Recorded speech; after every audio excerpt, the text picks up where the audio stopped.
In this video, I'm going to expand on how you can use blending modes in InDesign and also talk a little bit about effects. So blending modes to me is really exciting in InDesign because it's kind of new and it can save you a lot of time.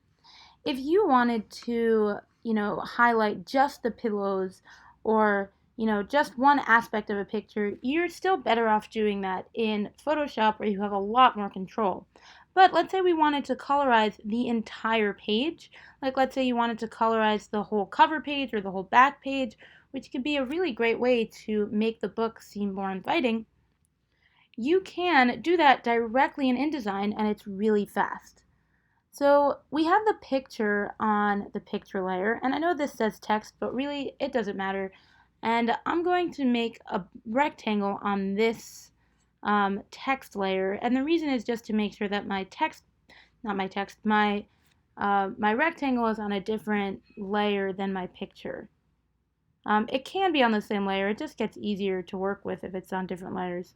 Now I'm going to take the stroke off, because we don't need a stroke here. And I'm going to fill this rectangle in with a color. I'm going to use the nice sage or mint color that we've been using this whole time. Now I'm going to hit opacity. So we know what fill and stroke does. And now I want to use opacity. Opacity in a very general sense is about how transparent or opaque a color is. We can take the opacity down and now we can see through it. If you wear tights or you have like transparent clothing for women or for men, whoever, you'll know that like sheer stockings you can see through and opaque tights you can't. So it's the same thing for a box of color here.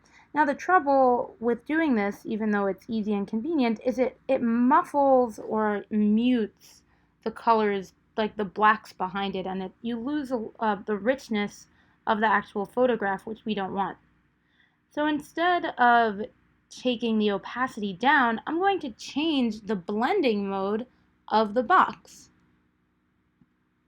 And we can do that, and we have all of these options that we have in Photoshop, the first one being multiply, and I just want you to compare this to this.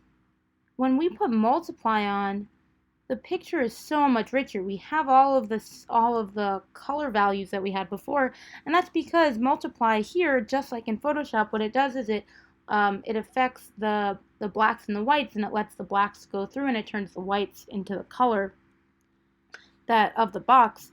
And I think this is a really great way that we can, colorize a picture very quickly. And you can mess around with the different blending modes. Wow, that's pretty wild.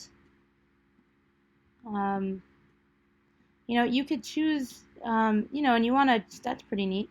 You want to choose one that goes with the rest of the vibe of your book, and then, and then this is just a really great way that you can colorize a whole picture. Again, if you wanted to colorize just an element of the picture or highlight something in the picture, that you would still want to do in Photoshop.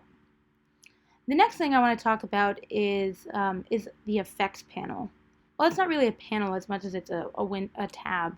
If we go to Object, we can find Effects.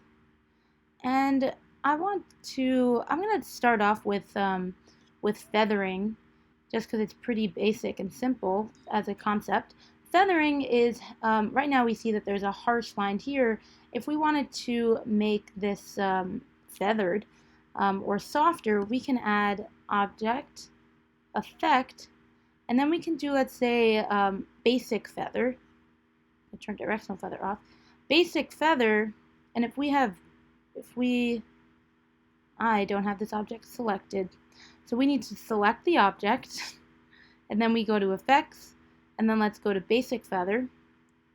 And so I have a 0.5 feather on, and I have preview checked so that way we can see what it would look like. Here we can't see it until we have it checked, so I always like to have preview on.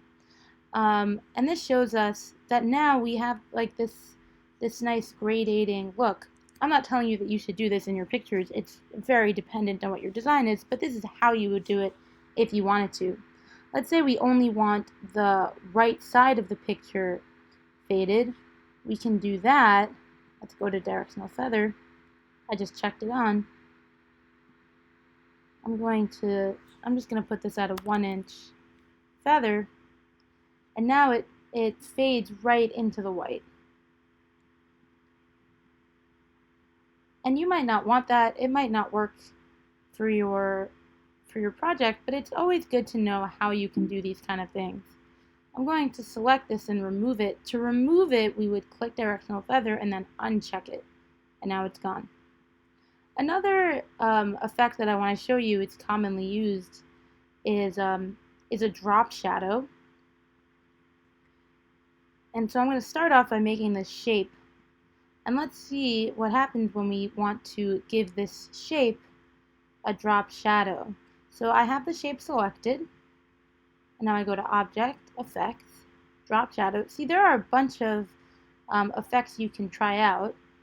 Try any that you want, and we can change the settings. We can make it closer, we can make it more spread out, and then we just hit OK, and this shape now has a drop shadow.